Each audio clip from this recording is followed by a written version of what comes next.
أعوذ بالله من الشيطان الرجيم. بسم الله الرحمن الرحيم. الحمد لله رب العالمين الرحمن الرحيم مالك يوم الدين. إياك نعبد وإياك نستعين. اهدنا الصراط المستقيم صراط الذين أنعمت عليهم غير المغضوب عليهم ولا الضالين. اعوذ باللہ من الشیطان الرجیم. بسم اللہ الرحمن الرحیم. الحمد لأہلہ والصلاة علی اہلہا اما بعد فقد. السلام علیکم ورحمۃ اللہ وبرکاتہ. آؤ کتاب پڑھیں. برزخ کا سفر نامہ نعمت اللہ صالحی حاجی آبادی کی تالیف ہم آپ کی خدمت میں پیش کر رہے ہیں، جو بہت ہی عظیم کتاب ہے، اور جنہوں نے برزخ کے سفر نامے کے سلسلے میں یا برزخ کے موضوع پر بہت ہی زیادہ ریسرچ کی ہیں، گویا پی ایچ ڈی ہولڈر ہیں. اس کتاب کے صفحہ نمبر 144 تک کی گفتگو تمام ہو گئی تھی. آئیے گفتگو کا آغاز کرتے ہیں. آج کی ہیڈنگ ہے زناکاروں سے کردار کے سوال و جواب.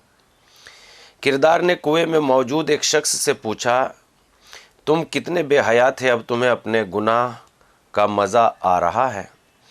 اس نے کہا، اے خدا کے بندے، تمہیں ہم سے کیا واسطہ، ہمارا حال مت پوچھو، ہمیں اپنے حال پر چھوڑ دو. کردار نے کہا، میں تمہارے اعمال اور برے کردار کے بارے میں کچھ جاننا چاہتا ہوں. ڈرا مجھے بتاؤ کہ تم دنیا میں کیا کرتے تھے. اس نے کہا، مجھے تو اتنی سخت سزا پر حیرت ہو رہی ہے کہ دنیا میں زنا کے چند لمحوں کی لذت پر اتنا شدید عذاب. کردار نے کہا، کیا تمہیں معلوم نہیں تھا کہ زنا حرام ہے؟ وہ شخص بولا، معلوم تھا، مگر میں اپنی ہوا ہوس اور شیطان کے وسوسوں میں گرفتار تھا. میں کتنا بے دین، بے شرم اور بے حیا تھا. کردار نے کہا، کبھی تم نے یہ سوچا کہ ایک دن تمہیں دنیا کے ان چند روزہ لذتوں پر سخت عذاب کا سامنا کرنا پڑے گا؟ اس نے کہا، سوچتا تھا، مگر زیادہ نہیں، لیکن اب معلوم ہوا کہ جو شخص اپنی شہوتوں کے ہاتھ مجبور ہو کر حرام سے مکالا کرے گا، اس کی لذت تو اس وقت دم توڑ دیں گی، البتہ اس کا گناہ اور جرم ہمیشہ باقی رہے گا. شہوت رانی انسان سے گناہ کرواتی ہے. ایسی لذت کا کیا فائدہ جس پر آگ کے عذاب میں گرفتار ہونا پڑے. بقول شاعر، اور اس شعر کا ترجمہ یہ ہے، اے شریعت کی حکمت و اسرار سے غافل رہنے والو، تم نے چند گناہوں کی خاطر جاہل رہنا منظور کر لیا. دنیاوی لذت تو وقتی اور جلد گزر جانے والی ہوتی ہیں، جبکہ گناہ ہمیشہ کے لیے ہمارے نامہ اعمال میں ثبت ہو جاتا ہے، یعنی تحریر ہو جاتا ہے. کردار نے پوچھا، کیا تم نے کس طرح اس گناہ کی لت کا شکار ہوئے؟ میں نے کہا، میں نے جب ہوش سنبھالا تو پہلے میں چشمے چورانی کے ذریعے نامحرموں کا پیچھا کیا کرتا تھا. پھر آہستہ آہستہ مجھے عورتوں کو بری نظر سے دیکھنے کی عادت ہو گئی.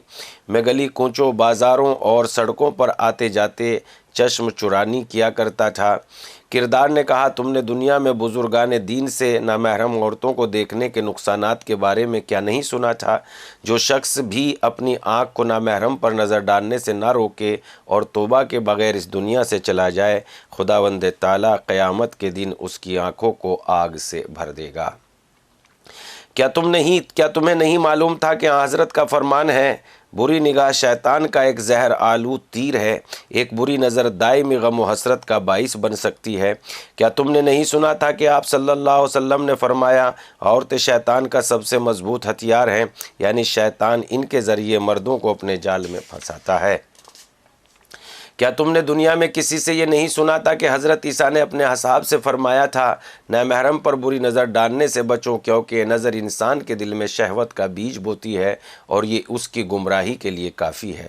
کیا تم نے نہیں سنا تھا کہ بار بار بری نظر ڈالنے سے دل میں شہوت پیدا ہوتی ہے اور پھر یہی بات اس شخص کی گمراہی کا باعث بن جاتی ہے؟ کیا تم نے حضرت امیر کائنات کا یہ فرمان نہیں سنا تھا کہ بری نظر ڈالنے والے